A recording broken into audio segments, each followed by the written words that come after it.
What's up, crypto world? This is Yosef, aka Crypto Yosef, and today we're doing a technical analysis on EOS. Before we get into this technical analysis, it'd be awesome if you guys could subscribe to the channel, turn on post notifications, and follow me on Twitter. Link in the description for that, and also click that bell when you subscribe so you turn on those post notifications.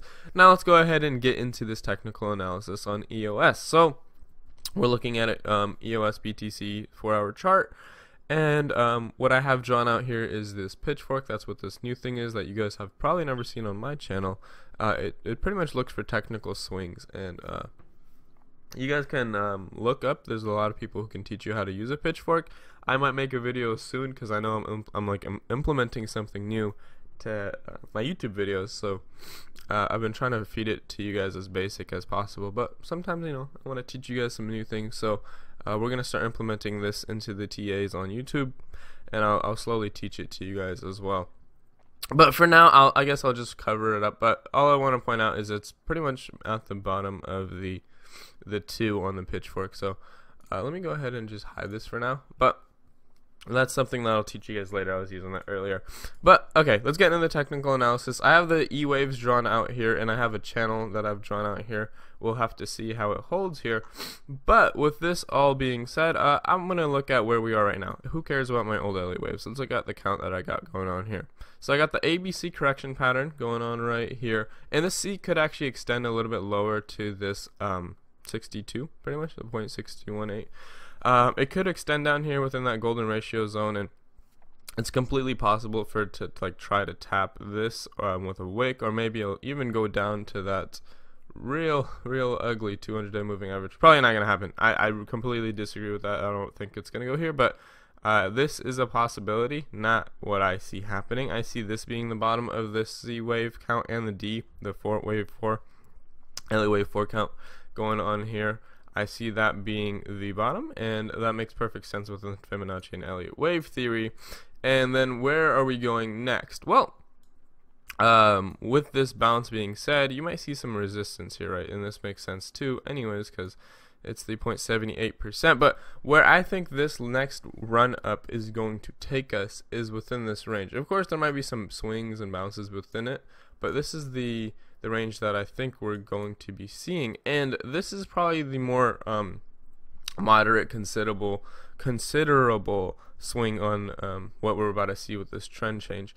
If this is an even more bullish break on it, we can see this range right here. We can see it, and if you look, it lines up perfectly within the channel that we've developed too, within this bullish channel that EOS has really developed, and it makes perfect sense in a lot of ways, and it lines up perfectly. Like, these retracements make perfect sense, and this one is being drawn out from the top of this 5th wave right here to the bottom of the 2nd is what this big one is, and then this current one is just within this swing right here. That's where we're getting these Fibonacci levels from. Makes a lot of sense. Something you guys might want to consider. Let me know what you guys think of this count. And okay, so with that being said, I'm being pretty technical here. There's a lot of things that make sense within this. You see it pretty much fighting against this 50-day moving average, and it's really trying to break through it. And if it fails, it could bounce off this wave one more time, and I'm pretty sure by then the 100-day moving average would be right there. It'd have a lot of resistance there, a lot of strength there. That's why I really don't see it breaking down to that 618. Makes more sense bouncing off a 50, running up. EOS is just really basic, not much going on. Besides that, it's very technical. It's being traded very technically, and it makes a lot of sense that people are trading EOS technically because there's so much volume in there, man. So it's being traded by a lot of bots. So that's why I use pitchforks on this one, because it's being real technical. So obviously this is EOS against Bitcoin, so that can affect it, but with the amount of volume in EOS, Bitcoin really doesn't hurt EOS. So there's too much volume for it to really even affect its pairing with Bitcoin, because EOS is running faster. And yeah, it's gonna be launching its mainnet. What is that? June 4th, June 3rd, July 3rd? Which one was it? I don't know. It was one of the J's. So yeah, it looks really promising. It looks really good. this is a great buy zone. I would look for this buy zone if you want to be a high risk taker and kind of miss a buy zone possibly. You could try to get in on that 15K, 15.4K. But if you want to be safe, and this does look like a bottom that we are currently in, you could easily consider this being the bottom, and you could buy in right here because you might be missing on the run we're about to see. And there's a couple of things that can point to this being a turning point. So if we look here at the Scholastic RSI, Scotch RSI, and if we look at it with RSI, two indicators that are pretty nice, and a lot of people understand how to use these. These are pretty basic indicators, right? So look in here, this is the 4-hour chart, so you can look at this within a 4-hour chart. I like to look at how the future of this run could be based off of, obviously, a 1-day chart. So looking at this on a 1-day chart, the Scholastic RSI is about to close, and it's about to go up again. But the thing is, you can consider, the thing that's weird about Scholastic RSIs is how it swings. It's a little bit different than a normal MACD, right, or RSI, because it looks like a MACD. So it's weird, right? Because some people might confuse this with a MACD. I've seen people who are like, yeah, bro, I use Binance's MACD. I'm like, and then I'm like, okay, show me. I know Binance actually does have a MACD though. Binance has a lot of indicators actually, but they were trading with Scotch RSI, but they were calling it MACD, and I was like, oh my gosh. But yeah, MACD, I like MACD, but Scholastic RSI is a little bit quicker. MACD is more accurate, right? MACD is really accurate once it crosses, but it takes a while, and you can miss out on profits when using that. So I might start using more Scotch RSI, and we're about to close right here. That means we're going to see some green coming in here, and we're pretty deep within this too. You usually see a bounce if you look at its history too, right there, and you see some good run-ups. Obviously this one was a little bit ugly, but you could kind of tell this was in a bearish market. This is obviously a bullish market, much different. So that's something you want to consider, looking at what happens when you're in a bullish market and you see it swing like that. You just see it run right back up. So with that being said, within its history, you want to take that with a grain of salt. Obviously all oscillators aren't perfectly accurate, but the way this one looks, it looks like we're about to see a lot of green here, and that's why it also makes sense that this is the bottom. We're leaning right back into this bullish zone. We're about to actually break that bullish zone, and let's go ahead and draw some trend lines here. You guys want to draw support lines when you're doing your there's actually a really slight bullish divergence here too, if you look at this, really slight.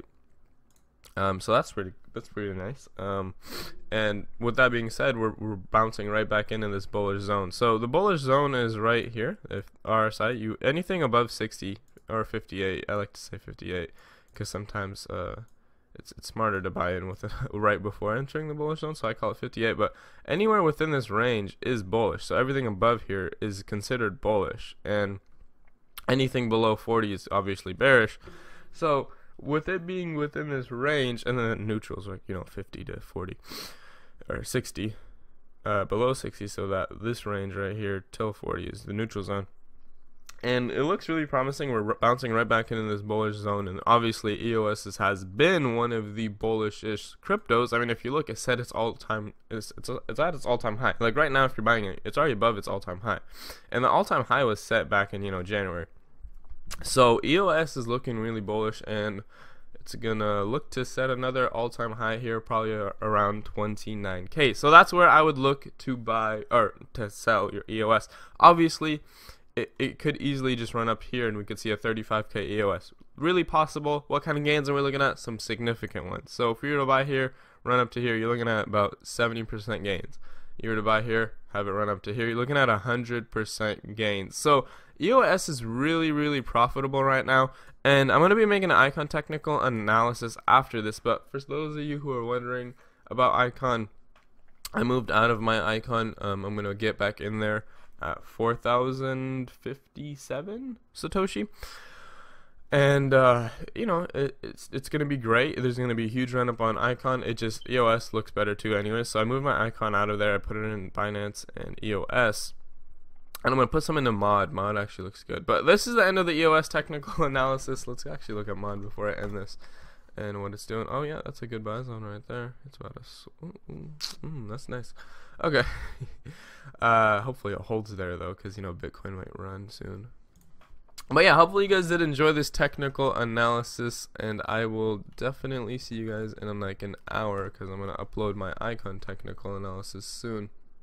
So yeah, hopefully you guys enjoy this. Like the video, subscribe to the channel if you guys are new, and follow me on Twitter. It's a really good resource for a lot of technical analysis updates. And I don't even think anyone. Oh, we got 2 likes on my meme. I was like, this is a textbook head and shoulder pattern. Look how big the left shoulder is. I don't know. I just wanted to be funny, so I tweeted that out. Only got 2 likes. No one loves me if I'm memeing. They only want my technical analysis. All right. See you guys in the next one. Bye.